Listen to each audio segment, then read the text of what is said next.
Bom dia a todos e a todas. Estamos aqui para uma live de criminologia em parceria com o professor Júnior Araújo da Faculdade ASA de Brumadinho, Minas Gerais. Sejam muito bem-vindos. O tema hoje vão ser diálogos criminológicos. Sejam muito bem-vindos.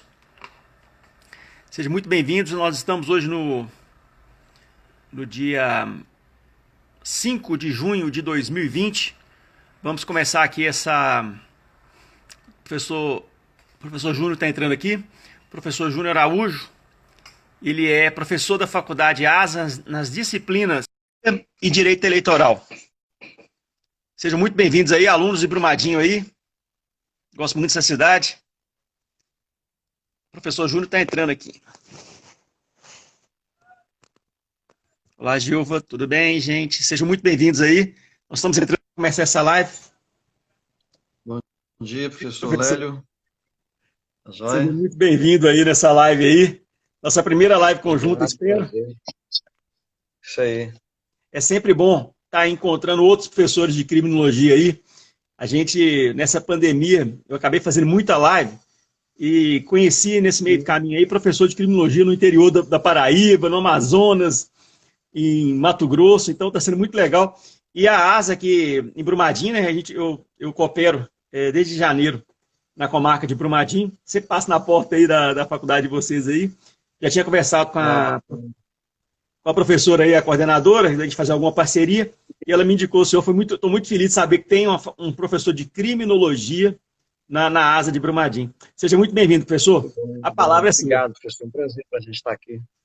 Eu quero agradecer aí o doutor Lélio Calhau, promotor de justiça, né, que dá um apoio também na nossa comarca em Brumadinho, e falar que nesse momento aí de pandemia, né, onde que nós estamos tendo que viver uma nova forma, um novo jeito de relacionar, as lives têm sido a maneira de contribuir com a sociedade também, né? Então eu te parabenizo por estar sempre fazendo lives. Já depois que eu te conheci aí, eu dei uma olhada no tanto de lives que você já fez aí, foi muita coisa e tem ajudado a sociedade nesse momento que não pode sair de casa, né? Então, tá de parabéns. Vamos conversar um pouco aí hoje sobre crime, né? Diálogos criminológicos e sobre a própria organização da sociedade, né, professor? Tá. Professor Júnior, conta pra gente inicialmente como é que o senhor chegou nessa odisseia de se tornar um dia um professor de criminologia. Como é que foi? Conta pra gente contextualizar a chegada do senhor à disciplina. Olha, é o seguinte, eu tenho uma carreira como servidor público e eu sou, antes de ser advogado, eu sou administrador hospitalar, sou contador público e eu fiz um mestrado na UFMG, dentro da faculdade de medicina, mas é um departamento lá chamado Medicina Social, que trabalha com a questão da interação da sociedade, o que que a medicina, o que que a saúde pode estar fazendo para a sociedade. E essa medicina social, o foco dela é violência. Não sei se você conhece esse Sim? mestrado lá. É o mestrado de promoção de saúde e prevenção da violência. Então, eu tive muito contato. Meus colegas eram da Secretaria de Segurança Pública, de Defesa Social, muitos delegados de polícia, muitos psicólogos que trabalham lá na Defesa Social. Então, eu fiz a minha dissertação violência contra a criança no município de Betim. Então, eu pesquisei profundamente os aspectos da violência contra a criança. Então, não tem jeito da gente pesquisar violência sem passar muito pela questão do crime, né? Então, a gente trabalhou com o Estatuto da Criança e Adolescente, com a Lei Maria da Penha, com crimes extravagantes. Então, acabou que eu fui me direcionando, a questão aí cai na criminologia. Estamos lá fazendo essa discussão com os nossos alunos nesse momento. Eu fiquei curioso aqui, professor. Vamos conversar sobre isso aqui. Eu noto que o pessoal da criminologia crítica tem muita resistência ao saber médico. Eles têm muita resistência. Lá nas discussões, essas críticas da criminologia crítica, elas chegam lá ou elas são colocadas meio de lado, vamos focar no nosso trabalho aqui e vamos seguir em frente? Ou eles têm, vocês conversam sobre isso também ou não? Conversa, sim, a gente conversa sobre isso, sim. Ah, dentro da questão do estudo lá da violência nessa interdisciplinariedade, né? Porque a criminologia, por si só, talvez ela seja uma das ciências mais interdisciplinares que existem, né? Porque ela tem que conversar com a biologia, ela tem que conversar com a sociologia, com a psicologia, né? Então, logicamente que a gente trata as questões jurídico-científicas do crime lá no nosso mestrado, sim, com certeza. É, um, um- mas sempre vai ter um foco aí de um certo alinhamento com as questões biológicas, né? Eu tive mesmo uma professora lá que ela gostava de acompanhar as questões do comportamento clínico do delinquente, por exemplo, a partir do momento do seu tratamento de recuperação é, no ambiente da própria delegacia, do próprio presídio mesmo, aquele presidiário que ele avança na pena com relação assim a bom comportamento, com relação à diminuição de pena ou progressão para uma pena de poder estar fazendo uma relação social de trabalho, essas questões assim.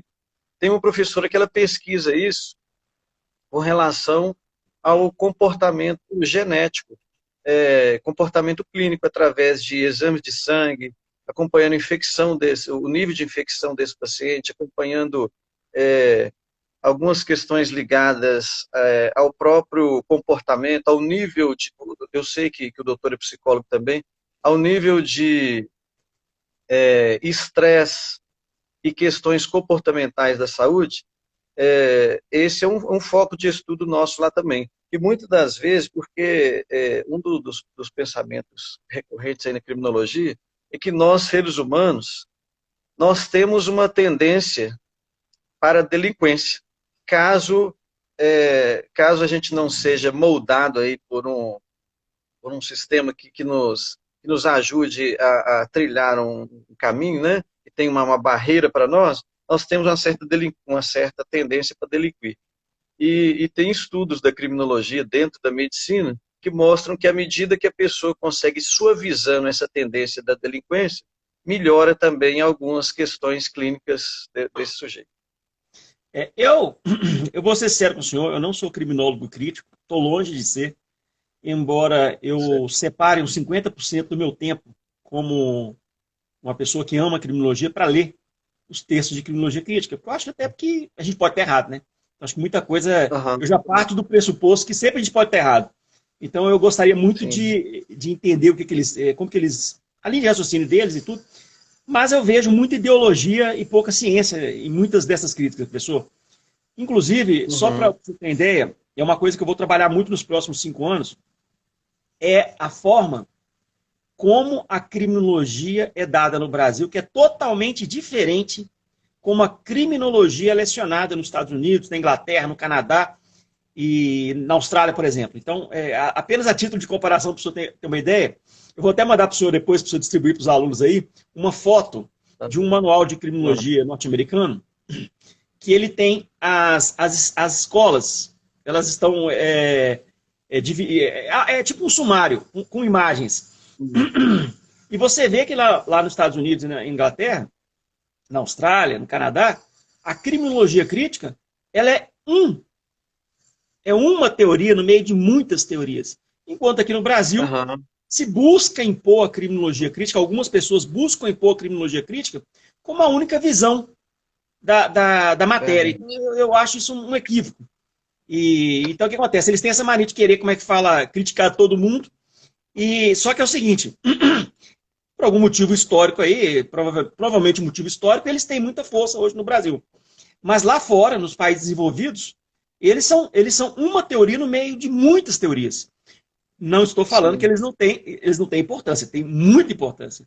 Eu creio que entendi. a crítica à estrutura do sistema ela é muito boa por parte da criminologia crítica. Só que, daí, eles fazem alguns desdobramentos que levam, muitas vezes, na minha visão, a buscar a diminuição da responsabilidade da pessoa. É mais ou menos o seguinte, eu até comentei com um professor de criminologia essa semana. É o seguinte, o que interessa a essas pessoas, eles gostam. O que não interessa, Sim, muitas vezes, eles enfiam debaixo do tapete. Por exemplo, e aí eu vou mandar para o senhor, você vai poder ver isso facilmente. certo. As teorias racionais, a teoria da oportunidade, a teoria da decisão racional, as teorias econômicas, todas essas teorias são filhas diretas da escola clássica. Isso Sim, do livre-arbítrio, isso é fato que eles não podem contestar.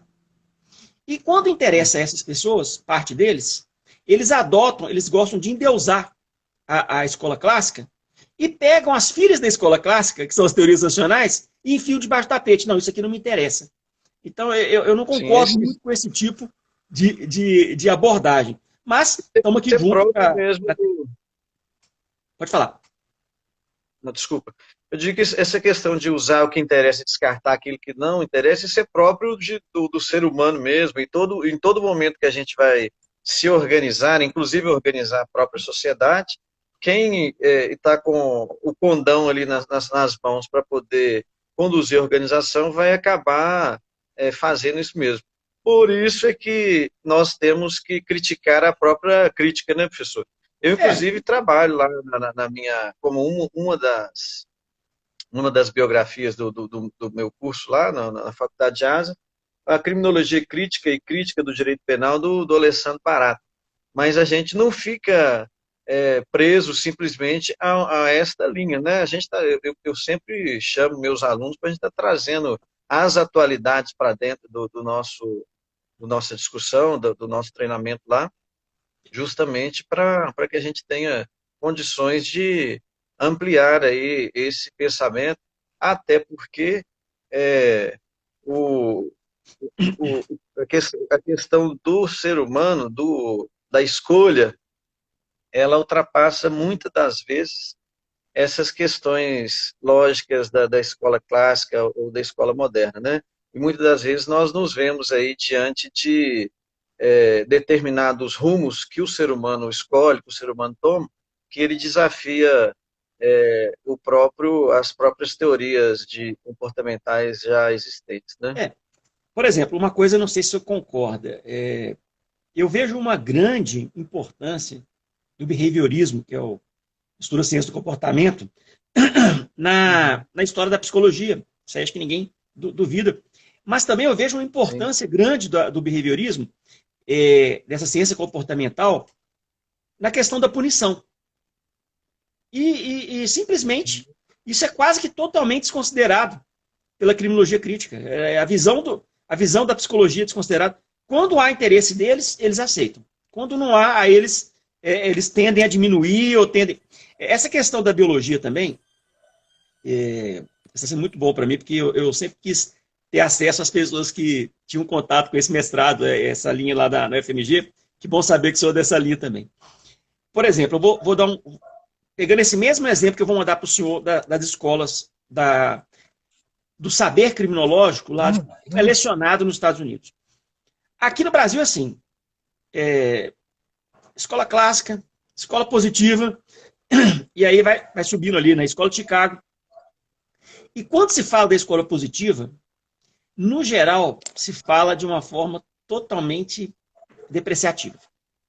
E apontando que essa escola positiva teria morrido lá com o Lombroso. Só que se você pegar os livros da criminologia norte-americana, eles apontam que não só a escola clássica se desdobrou em novas teorias, a escola positiva também se Uhum. desdobrou, não ficou parada no tempo. Então, por exemplo, nós temos a criminologia de longa duração, aquela criminologia que faz os acompanhamentos das pessoas ao longo de décadas. Nós tivemos o casal Gluckler em Harvard, que fez pesquisas longitudinais, né, ao longo de Uhum. décadas, acompanhando as pessoas, medindo sobre conclusões, a gente não vai entrar a fundo, mas assim, essas medições, eu acho elas muito importantes. Para a gente poder comparar, para a gente poder ter uma ideia do que. Agora, hoje nós temos também alguns estudos que envolvem a neurociência. E esses estudos, nem talvez eles são tão abordados por eles, mas eles já são contra tudo. Eles são contra tudo. Então, Uhum. eu creio que a gente... Peraí, vamos aprofundar? Vamos ouvir o que eles estão falando? Porque eu penso que muitas vezes eles não estão falando diretamente da ocorrência do crime, eles estão falando de fatores concorrentes, de determinantes não determinantes. Então, é bem interessante. Eu penso que a gente não pode descartar isso e estar em contato com vocês. Eu gostaria até, professor, que o senhor leve Ah, uma mensagem minha ao pessoal lá se o senhor tiver contato ainda com eles, eu gostaria até de tentar uma aproximação do Ministério Público com eles, no sentido de abrir espaço para que eles possam, o senhor também, ir lá no Ministério Público expor o que vocês estão pesquisando. A gente quer ouvir tudo, eu acho que a gente tem que estar aberto a tudo que vem se apresentando em questões criminológicas. Eu acho isso muito importante para a sociedade. Qual é a opinião do senhor sobre isso aí? professor, dentro lá no oitavo andar da Faculdade de Medicina, lá da UFMG, na Alfredo Baleno, tem lá o Departamento de Medicina Social, tem um núcleo, é o núcleo de pesquisa Saúde e Paz. Esse núcleo de pesquisa, ele é muito importante para a CAPES, Ministério da Educação, que ela interessa muito em estudos sobre violência. O que a CAPES mais está se interessando nesse momento no Brasil é estudar violência, porque esse é um fenômeno que ele tem interferido em muito nas questões econômicas, nas questões da saúde no Brasil. Pra você ter ideia, o setor saúde, ele é um setor muito importante dentro da questão do PIB brasileiro. Quando você pega aí os pronto-socorros, os grandes pronto-socorros do Brasil todo, vamos pegar exemplo aí o João 23 em Belo Horizonte, e aí você parte para Rio de Janeiro, para São Paulo, são trilhões de reais que são gastos todos os anos com saúde, e muita parte desses é por causa da violência. A violência, ela consome muito o setor saúde no Brasil consequentemente, ela interfere nas questões da previdência social, da questão da produção na economia. Então, são muitos braços que a violência interfere e é um fator muito importante de estudo para a CAPES. Então, o núcleo, eu sou pesquisador do Núcleo de Saúde e Paz da UFMG, e o núcleo tem muito interesse em aprofundar esses estudos, inclusive, tem promotores de justiça que fazem o mestrado ou o doutorado lá nessa área nossa, né? Tem promotores, sim, que já fizeram e outros que estão participando do programa nesse momento. Eu acho importante, se você quiser, logicamente, Não, pode ter vou certeza. E eu, como professor te de dar todo o criminologia, canal para você poder estar contribuindo. Inclusive, você pode até, se quiser, para título de conhecimento, tá fazendo lá uma matéria isolada de alguma área, por exemplo, violência contra a mulher, hum, ou violência contra a criança, para poder se estar aproximando mais dessas questões, onde a criminologia é tratada lá nesse viés como um fenômeno negativo que atinge a toda a sociedade. Inclusive, a gente, na criminologia crítica, às vezes a gente fica vendo que tem uma parcela da população que ela vai ser mais penalizada, vai sofrer mais penas. Quando, se você pegar no Brasil a questão das estatísticas, o negro pobre, ele vai ser o que é mais preso, ele vai estar no topo das estatísticas de quem está envolvido em alguma questão de violência, de crime, de ficha negativa na polícia.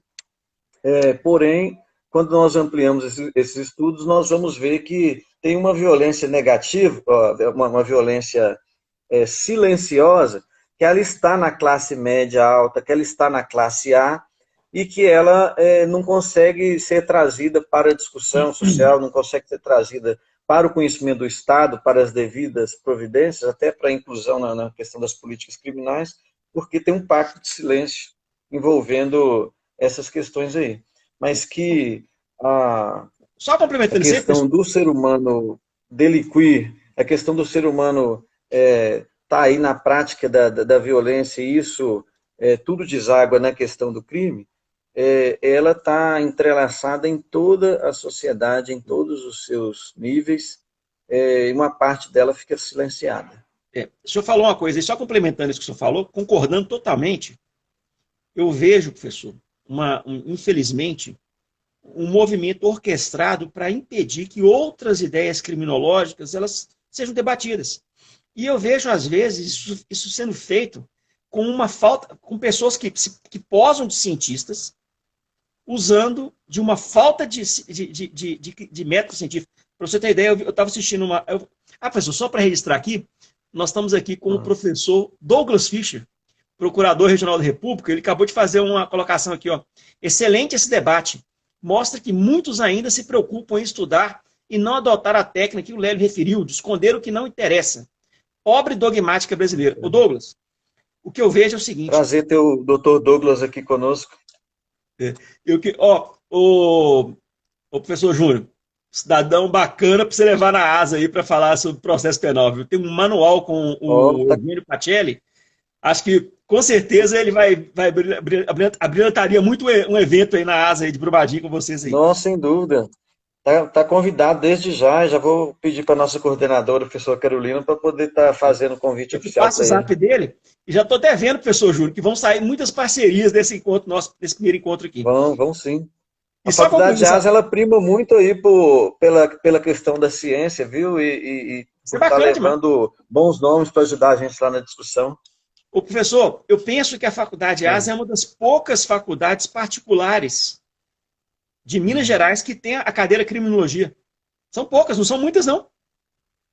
Eu quero parabenizar mais uma vez a faculdade de ASA por estar à frente nisso aí. Eu dei aula em várias faculdades particulares, não tinha. Obrigado.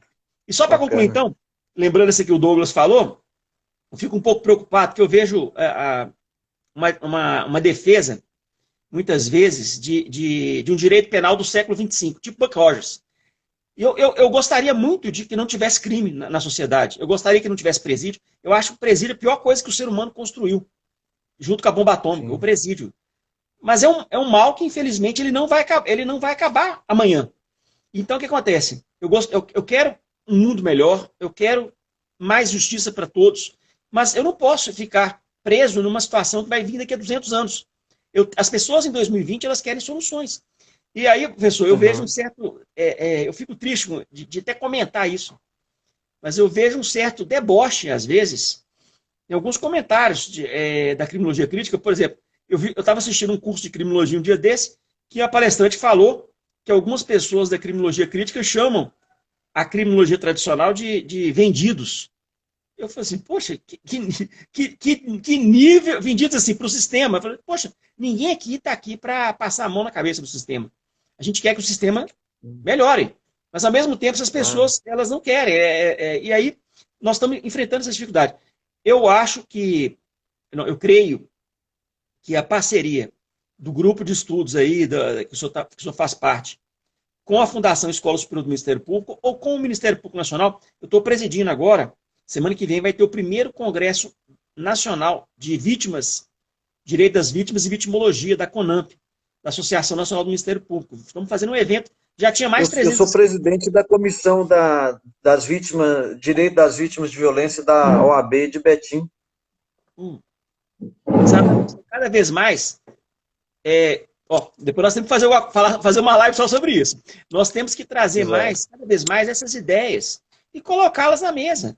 Aqui, eu penso que também talvez seja o pensamento do senhor, aqui ninguém está querendo impor visão de mundo para ninguém, não.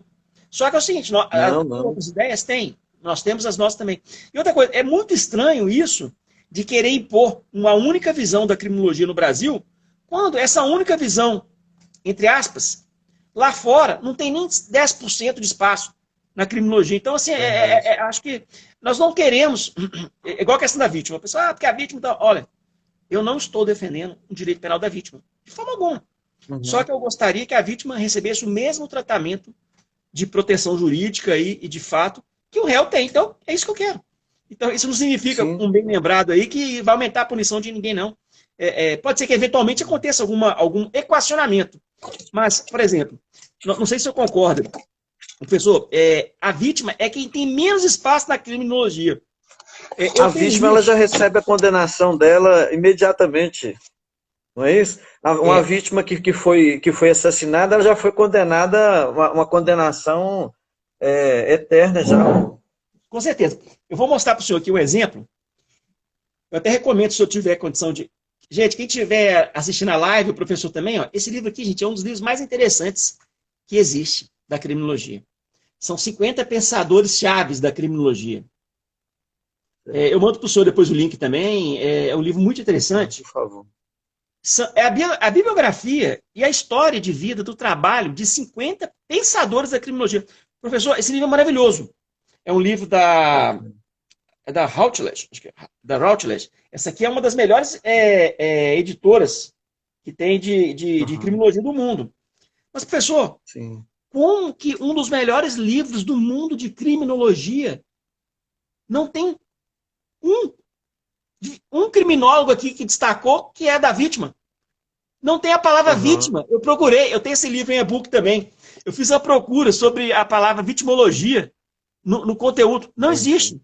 Como tem? Uhum. Como se a vítima, vamos lá, vamos recapitular. Se nós temos o crime, o estudo do crime, o estudo do delinquente, o estudo do controle É. social, o estudo da vítima. Se todo mundo reconhece que esses quatro são objetos de estudo da criminologia, São como que pilares da criminologia. exatamente. Como que o livro, considerado uma das referências internacionais da criminologia, dos 50 maiores pensadores, não tem um pensador. Gente, não acharam uma pessoa aqui dentro, Que fala um de pensador vítima. da vítima. Então você vê que a vítima não tem Sim, espaço nem dentro da própria criminologia. Pessoal, é qual que é verdade. a linha de trabalho que o senhor utiliza aí com seus alunos aí? O que você gosta de passar para eles? Compartilha para a gente aqui e deixa também dicas de como se tornar um professor de criminologia, professor, na sua visão. Olha, professor, primeiro que a gente tem uma ementa que a gente tem que seguir, né? Esse ementa foi construída junto à escola e o MEC, né? Então eu busco estar seguindo essa ementa aí. E aí a gente, até vou citar alguns pontos dela aqui, ó. A gente trabalha aí, começa com uma questão mais ampla, que eu gosto de falar com os meus. A minha primeira aula é o seguinte: nós vamos buscar como que a sociedade se organizou num tempo teórico lá, chamando o Rousseau para uma discussão, entendeu? Como que a sociedade vivia assim, no seu estado de natureza, com a ampla liberdade, só que essa liberdade era também um momento de total insegurança jurídica, um estado de guerra, onde quem tinha o braço mais forte prevalecia sobre o braço mais fraco, né? Um sujeito gostou da mulher do outro, pegava, tomava e matava o outro, se caso houvesse qualquer tipo de oposição. E nesse estado de natureza de ampla liberdade, era um estado de angústia também, porque a pessoa poderia perder a sua vida a qualquer momento. Então, a sociedade se reúne e fala assim, olha, desse jeito nós não vamos continuar a vida, nesse estado de guerra como está. Então vamos contratualizar. E aí o Rousseau vem e fala, e fizeram o contrato social e a partir de agora tem regras e tem normas, e vamos criar um ente poderoso sobre nossa cabeça, alguém que possa mandar em nós, que nós aceitemos a disciplina dele, que ele possa nos punir quando nós errarmos. Esse ente se chama Estado. Então a gente introduz com isso daí para poder os nossos alunos compreenderem que para nós vivermos com um certo nível de harmonia e de organização, tem que ter alguém forte, o Estado, que impõe normas e que impõe limites à nossa atuação aqui nesse planeta. Né? E que também nós precisamos ter determinados pensamentos coletivos, determinadas coisas que a gente aceite como moral e que essa moral vai ser estabelecida sobre nós. Principalmente com o primeiro mecanismo formal, o primeiro controle social formal que existe, chama lei. Todos nós somos servos da lei. Temos que servir, desde o pequeno até o maior. E aí a gente vai transitando, chamando esses grandes autores para poder discutir essa situação conosco aí da sociedade, né? E aí nós vamos passando por esse caminho aí, a gente vai falar sobre a história da criminologia, vamos pegar as escolas lá, clássica, moderna, vamos falar do Lombroso lá no início, né? Vamos falar da criminologia positiva, dos aspectos negativos, o direito penal e o Estado Democrático de Direito, Aí nós vamos cair numa coisa chamada globalização, que eu acho muito bacana, que aí todo mundo fala bastante, os alunos discutem muito, né? Globalização e crime. Como que é o momento que as fronteiras vão se diminuindo, vão ficando pequenas, e o mundo vai ficando do tamanho de uma... Tinha uma música dos Engenheiros do Havaí que falava que o mundo estava do tamanho de uma antena parabólica, isso na década de 90, né? Aí hoje eu brinco com os alunos assim, agora o mundo está do tamanho da palma da mão, com o celular na nossa mão, né? É, tem autores que falam que o nosso mundo ficou uma grande aldeia global, onde os territórios eles já estão se misturando por causa da difusão das informações. E com isso, logicamente, há o avanço do crime, das técnicas de práticas de crime crescendo também, e o direito penal tem que buscar a sua própria evolução para poder está conseguindo dar respostas para o ser humano, para a sociedade, diante do avanço do crime, quando avança também a informação, a informática, os crimes cibernéticos e a mudança do comportamento, né, da sociedade. Você vê aí hoje como que são praticados tantos crimes através da rede, do celular. Às vezes a criança está dentro de casa, um adolescente, e ela está sendo vitimada, ela está sendo tendo seus direitos violentados dentro da própria casa através desse aparelho, né? Então, é um momento da gente estar deixando que os nossos alunos falem, que discutam, que tragam assim, o que está acontecendo na atualidade sobre crime, para a gente ir fechando aí esse conceito. Vamos passar pelas questões da economia também, porque toda vez que tem avanço da economia, é como se fosse uma faca que cortasse dos dois lados. Você diminui a desigualdade, pode ser que diminua algumas questões da desigualdade social, mas, por outro ponto, você aumenta também essas desigualdades. Você vai ter uma classe, um pequeno número de pessoas que vai estar lá na frente com a quantidade de recursos maior, com acesso a bens e muitas outras coisas, e uma parcela muito, muito maior sendo marginalizada, porque com acesso muito pequeno a questões de recursos, de bens. Então, essa parcela pequena, essa grande parcela que tem uma pequena acesso a recursos, a tendência dela vai ser delinquir. A tendência vai ser buscar. Lá no meu mestrado, nas entrevistas que nós fizemos, nós entrevistamos um menor que ele estava cumprindo uma medida socioeducativa e ele tinha matado um outro menor em Belo Horizonte. E dentro da entrevista dele, nós perguntamos para ele o que despertou nele aquele desejo, aquela vontade de matar outro. Ele falou assim, olha, eu queria um tênis igualzinho o tênis que o sujeito tinha. Só que eu não posso adquirir. Ele disse o seguinte, porém, quando eu quero, eu vou lá e pego. Foi a palavra dele. Eu vou e pego. E ao tentar pegar, o outro resistiu para entregar. Então, ele desferiu uma facada no abdômen do outro rapaz e o matou. Então, essas situações reais que a gente vive na nossa sociedade, elas têm um laço importante com a questão do desenvolvimento econômico, porque à medida que se desenvolve economicamente determinada região, e determinado grupo de pessoas vai ter dinheiro e outro não vai, isso vai despertar uma série de desejos em outro, e esses desejos eles são fontes também, se não souberem ser conduzidos, são fontes de delinquência, são fontes de crime, o que inclusive acontece, eu estou falando isso no nível da camada menor, mais simples, né? Mas isso acontece em todas as camadas, inclusive dos grandes escalões políticos ou empresariais que também praticam esse tipo de violência, mas que nem sempre é possível a gente conseguir identificar ou o Estado tratar esse tipo de situação. E por fim, o nosso curso termina, a última aula, com o mal-estar na civilização do Freud, onde a gente vai entender lá o ser humano no seu início abrindo mão das suas liberdades individuais para poder viver em sociedade, né? E isso causando-lhe esse desejo de estar pondo para fora as suas emoções, as repressões todas que são necessárias haver por parte do Estado, por parte da própria sociedade organizada, o que vem causar aí no ser humano esse gosto amargo na boca de muitos que não se sente bem aí com esse limite, com essa parede imposta sobre nós e acaba também dando um jeito de burlar esses limites e, logicamente, praticando o crime, né? É isso aí. O que me levou à criminologia foi realmente os estudos da violência mesmo, professor.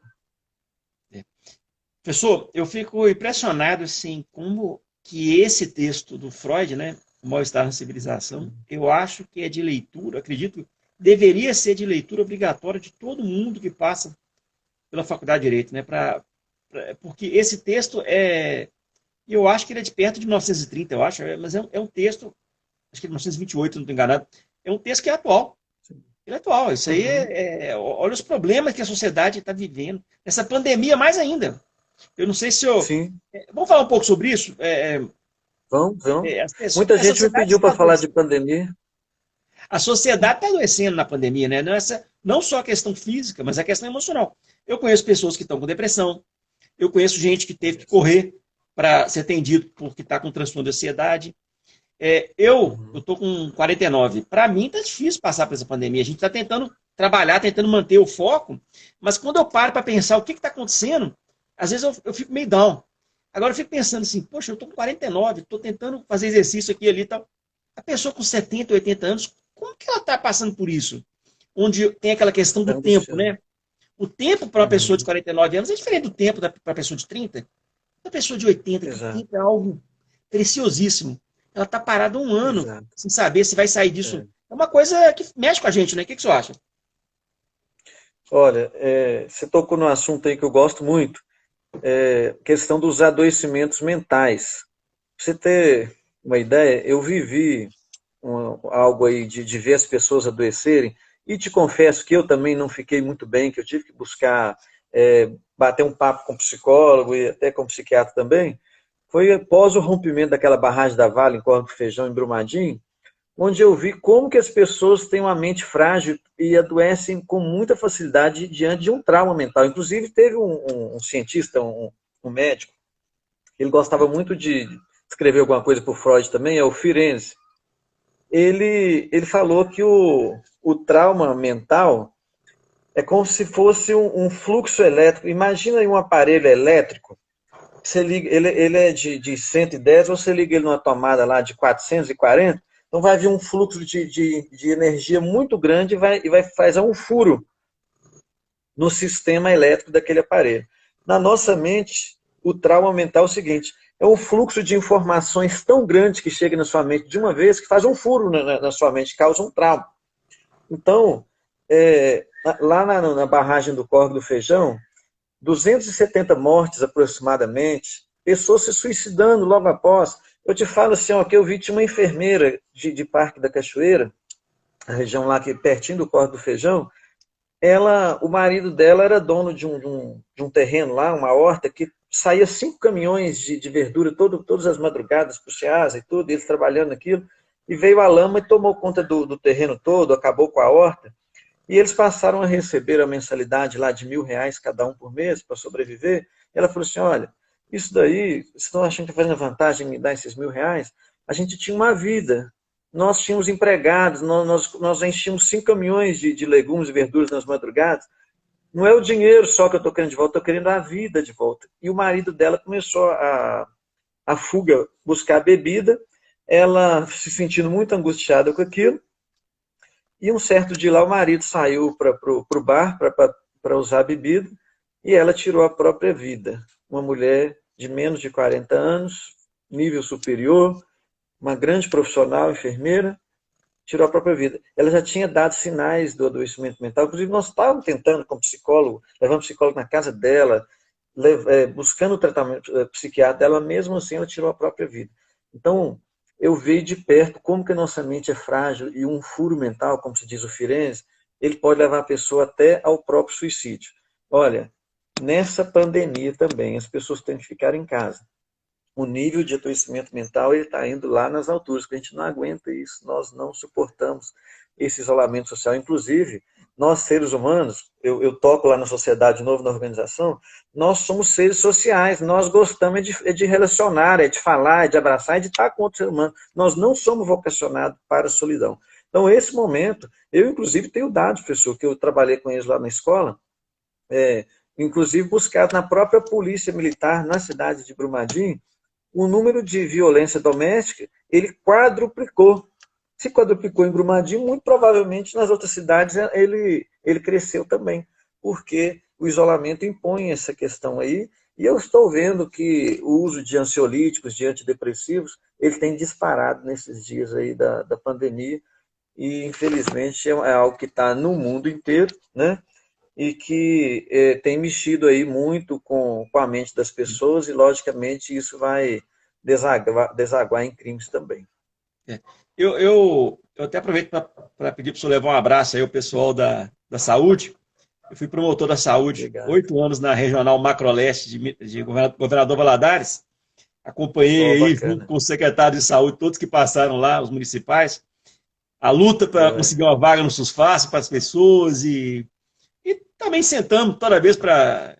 Eu acho que foram 8 anos, eu trabalhei com vários secretários. O senhor conhece bem a nossa realidade, então, no dia a dia, né?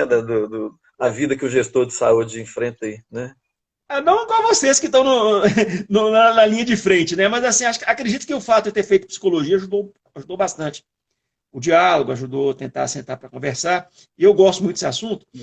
Então leve meu abraço aos seus servidores lá. E eu acho que o pessoal de Brumadinho aí da saúde, vocês merecem um prêmio Nobel da Paz, porque o que vocês ajudaram de pessoas aí após essa tragédia que se abateu a humanidade, né? A Brumadinho, mas a humanidade, uma das maiores tragédias ambientais da história da humanidade. Então, o papel da saúde, nós estamos vendo agora, né? O papel dos servidores da saúde na linha de frente está sendo maravilhoso. Está sendo maravilhoso. COVID, verdade. Professor, nós vamos caminhar agora para o último bloco nosso, mais 15 minutos. Eu queria que o senhor falasse um pouco agora sobre quais temas que os alunos gostam de desenvolver nas TCCs. Você já teve alguma TCC de criminologia aí? Porque geralmente o pessoal gosta mais de direito penal, né? O que você vê sobre isso aí? Bom, eu sou professor do 10º período, professor. Então, quando os alunos chegam no 10º período, provavelmente eles já fizeram no 9º período o projeto, né? Tá. E já escolheram algum professor orientador, entendeu? Então, eu sou pouco convidado para ser orientador de TCC, uma vez que quando a gente encontra no momento que eles me conhecem, né, eles já estão com isso bem encaminhado. Mas nesse momento eu estou inclusive orientando uma aluna nessa área aí do direito penal, entendeu? Mas assim, o que eu vejo lá, que eu bato papo com eles, né? O que eu vejo, assim, o que uma terça parte da turma escolhe alguma teoria do direito penal mesmo. Sim. Como TCC. Comum, né? Outros vão lá para a questão do civil, da família e trabalho também, né? Mas uma terça parte eles gostam de estar trabalhando lá os temas do direito penal. Logicamente já tem um professor que está na orientação com eles, né?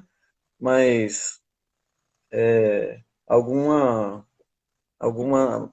tópico lá. Essa aluna ela iniciou o projeto no semestre passado, e por algum motivo o professor orientador dela trocou de disciplina, e ela me pediu uma ajuda. Ela está escrevendo até um tema muito interessante aqui para o Brasil, que é o direito penal do inimigo. Você já discutiu alguma coisa nesse sentido aí? Sim, mas muito interessante. Eu tive em Salamanca em 2003, fazendo uma especialização lá, e foi a primeira vez que eu tive contato com esse tema, né? E o Zaffaroni mesmo, que é um parceiro que nós temos aqui no canal, e que também vou passar para o seu contato, é o defensor público Rodrigo Muralha do Prado, e ele está traduzindo as obras do Zaffaroni também. Então ele traduziu direito penal, ele traduziu o direito penal nazista lá do Mesger. E acaba que a figura do inimigo estava lá também, né? Aliás, eu acho até interessante passar para os seus alunos aí também, assim, para o senhor. Quando eu comecei a estudar criminologia, no Brasil, a maioria dos doutrinadores ainda entende que a criminologia começa na escola positiva. Eu Sim. sou um pouco mais velho, eu falo, não, peraí, para mim, na minha visão de mundo, a criminologia começa na escola clássica. Mas eu reconheço, a maioria entende que começou na escola positiva. Agora, de uns tempos para cá, de uns 10 anos para cá, eu vi que o Zaffaroni está defendendo que a criminologia começa bem antes disso. Começa lá na Inquisição. Achei muito interessante. E ele fala, e aqui no Também Brasil acho. temos a Vera Malaguti Batista, que defende concorda com essa teoria do Zaffaroni, outras pessoas também concordam, que ela fala o seguinte, eles falam o seguinte, foi na Inquisição que surgiu o primeiro sistema punitivo, com o martelo das feiticeiras, com aquele processo das ordalhas, com primeiro, você não tem, eu fiquei na dúvida agora se o primeiro inimigo foi a bruxa ou foi o herege. Agora não estou lembrando. Mas eles são. A bruxa e o herege quase que estão juntos ali no conceito, né? É porque teve uma época também, aí isso pode até me orientar melhor isso aqui, que a igreja, depois da contra. Não, depois da. Como chama o movimento protestante? Como é que chama? É o movimento Martim Lutero. Protestantismo. Sim, quando teve essa revolução no cristianismo, né, que surgiu o movimento protestante, parece-me que eles, no início, tentaram usar a Inquisição também contra essas pessoas também, não foi? Foi, tentaram. O Lutero foi...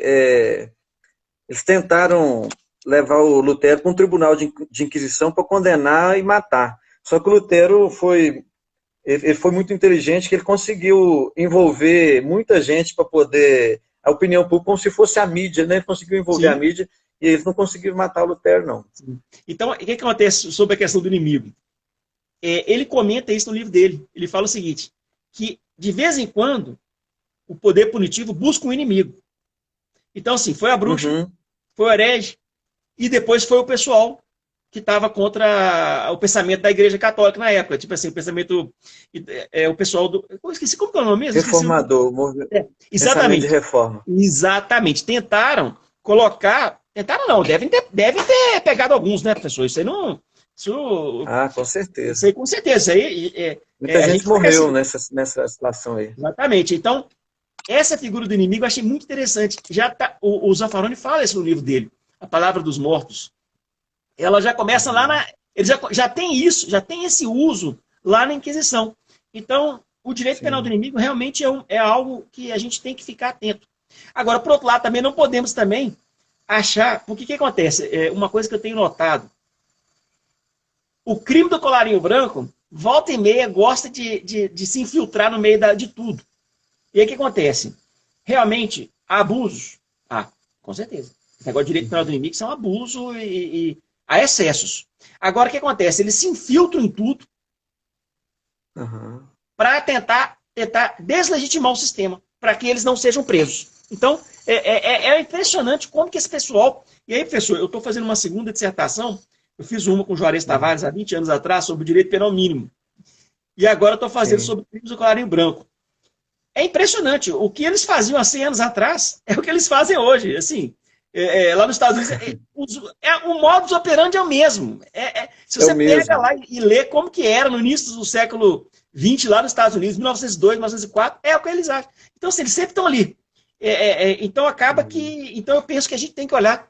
Pode ter excessos, realmente, mas também tem que tomar cuidado para não deixar que gente infiltrada de interesse que não seja o melhor para a sociedade, tente entrar no meio e se aproveitar dos discursos, entendeu? Eu fico preocupado só com isso aí.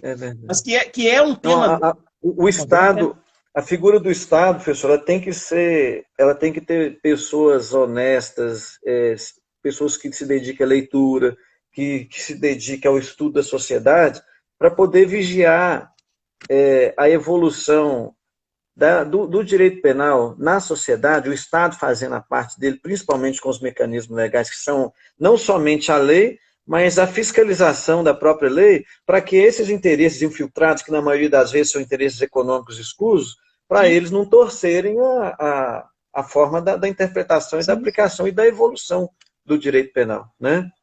Que o direito penal é importante, você tocou aí, da criminologia surgir lá na época da Inquisição, na verdade, eu entendo que a criminologia, talvez não assim como ciência, né? Mas que a necessidade da existência das penas, ela é muito anterior à Inquisição, quando os fragmentos que a gente tem de estudos lá de trás, muito antes de Cristo, lá na época de Hammurabi, de Moisés, na questão do direito hebreu, de outros povos que tinham lá as penas totêmicas, os tabus, toda a vida teve a pena. Nos clãs, qualquer um que colocasse em risco ali, vamos supor, tinha um clã que era formado ali por 1, 2 ou 10 famílias, para eles sobreviverem, eles tinham que ter um tanto de norma, porque não existe, nada funciona sem norma, não é verdade? Você tem uma pequena empresa, que seja um pequeno comércio, ali tem um manual de normas, às vezes nem está escrito, mas está na cabeça do gerente, do proprietário. Nada, é tijolo sobre tijolo, norma sobre norma. Nenhuma sociedade existe sem normas. Então, nos clãs antigos, vamos supor que eles construíram lá um muro de pedra, estou inventando aqui, um muro de pedra para poder evitar que os inimigos chegassem lá ali na aldeia, que um animal feroz entrasse lá e devorasse alguém. Então, a lei era manter, por exemplo, o portão sempre fechado. Qualquer um que descumprisse aquela norma, ele ia sofrer pena. Por quê? Porque está colocando em risco a vida de toda aquela sociedade. Qualquer um que descumprisse alguma questão moral ali, o que tivesse escrito ali como moral, principalmente até nas questões de respeito à sexualidade e tudo mais. Quem descumprisse a moral ia sofrer pena. Aquelas penas naquela época eram as penas de vingança sanguinárias, né? Que tretou, relou, estava morrendo. Era assim. Mas a existência da punição, a existência da sanção penal, ela é muito antiga e a criminologia ela tem que voltar lá atrás nesses estudos e está fazendo um paralelo com o que ocorre hoje, a forma como o Estado concede a sanção penal hoje para o delinquente nesse momento. E eu sei que, obviamente, a letra da lei, a meu ver, ela já está muito moderna, ela já está muito avançada. Porém, o que acontece que se destoa no próprio comportamento do ser humano, que muitas das vezes o Estado, através do magistrado, através do juiz, ele concede corretamente a dosimetria da pena ali, a trifásica e tudo. No momento que essa pena vai ser executada, aí que pode acontecer aquelas coisas que talvez não deveriam acontecer, mas é por causa daquele ser humano que está ali com a tutela do Estado responsável ali pela execução, né? Eu mesmo, como secretário de saúde e como advogado também, eu já botei minha gravata no pescoço e fui interceder numa situação de uma paciente. Inclusive, eu te digo o seguinte, nunca ganhei dinheiro como advogado, não. Para ser sincero, só tomei prejuízo. Mas, de vez em quando, eu me intrometo em alguma situação aí. Eu estava com uma paciente nossa, dependendo da defensoria pública, que ainda não tinha dado conta de atender. Ela tem lúpus, então, se ela não tomar o medicamento de lúpus, ela começa a perder a circulação na ponta dos membros. Ela já estava ficando roxa até nos braços e nas pernas, porque o agente penitenciário não queria dar o medicamento para ela como uma forma de punição, porque ela respondeu, porque ela comportou mal lá dentro. Então, a punição dela foi não tomar o medicamento do lúpus. Aí o advogado aqui teve que ir lá intrometer nessa situação. Por quê? Porque aquele agente penitenciário, ele não pode dar uma segunda, uma terceira, uma quinta pena para a pessoa. Ela já recebeu pena lá na sentença dela lá no tribunal. Estava ali para cumprir aquilo que o juiz sentenciou. Só que eles estavam dando mais 4, 5 penas para ela. É um ato. Então, essas questões tem que ser. Fere direitos humanos. Esse ato dele fere direitos humanos. Isso não é inaceitável. Fere direitos humanos, fere artigo 5º da Constituição. Então, na verdade, a pena ela é necessária e a questão, a teoria de pena ela evoluiu muito bem, ela está bem nos dias de hoje. É somente uma vigilância que tem que ter no momento da execução dessa pena, né? Ô, professor Júnior, então nós estamos encerrando a live, infelizmente, aqui. Foi uma live maravilhosa, eu acho que foi uma conversa muito bacana, e a Faculdade Asa de Brumadinho está de parabéns. por estar com o senhor lá, Obrigado. fazendo parte da equipe, e estar orientando, estar encaminhando as pessoas. Só minha última conclusão aqui sobre essa questão, eu acho que de radicalismo, isso que atrapalha muito. Eu já entrei com ação para tentar, contra o Estado, para garantir médico, para presídio. Eu lembro que na época o pessoal escreveu no meu Facebook, você está defendendo bandido? Eu falei, gente, são seres humanos. E uma moça que era jornalista escreveu lá assim, nossa, isso é um absurdo você fazer isso, você tem tempo demais para ficar criando isso aí. Eu falei, olha, você está falando isso aí de uma ação que eu entrei contra o governo de Minas para providenciar médicos para o presídio de Governador Valadares. As outras 800 ações civis públicas que eu entrei, você não falou nada. Para pessoas fora do presídio. Então você vê que assim, as pessoas ficam no 880. Não é assim. A realidade não é essa. A vida não é assim. Então não queiram ser 880 também. Eu parto desse princípio. A gente tem que buscar ali o caminho, né? Construir um caminho, né? Até com diálogo também, né? É verdade. Professor, muito obrigado por tudo. Espero que a gente, em breve, já esteja anunciando novas parcerias na criminologia para estar divulgando. E passando a pandemia aí, eu quero fazer uma visita para o senhor aí na ASA aí, tá bom?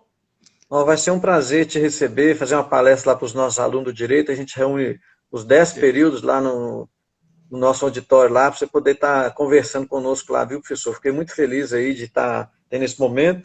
E como a gente falou aí da pandemia, eu acredito que essas lives contribuem com todas as pessoas para poder diminuir aquela sensação assim de limitação, né? No momento que está participando da live, é como se a vida voltasse a funcionar novamente. Eu te parabenizo por essas suas atitudes e agradeço. A Faculdade ASA fica feliz de ter esse momento aqui. Eu vou mandar um abraço aqui para a Sônia Barcelos, que é a nossa diretora-geral, e para a professora Carolina, que é a nossa coordenadora. E agradecer aí o senhor, o Ministério Público, esse momento que a gente teve aqui. Beleza. Eu estou vendo aqui que o professor Douglas Fischer falou que, eu já estarei honrado você receber esse convite da ASA aí, e já leva para a professora Carolina Venâncio o meu abraço, e falo, cara, o doutor Led já pediu para ser um dos debatedores do Douglas Fischer se ele vier aqui, tá bom? Um abração para todo mundo da ASA Brumadinho aí, viu? Um abraço, doutor. Obrigado. Tchau. Deus abençoe o seu dia aí, de todo mundo que está conosco. Também. Tudo de bom. Tchau, gente. Valeu. Tchau.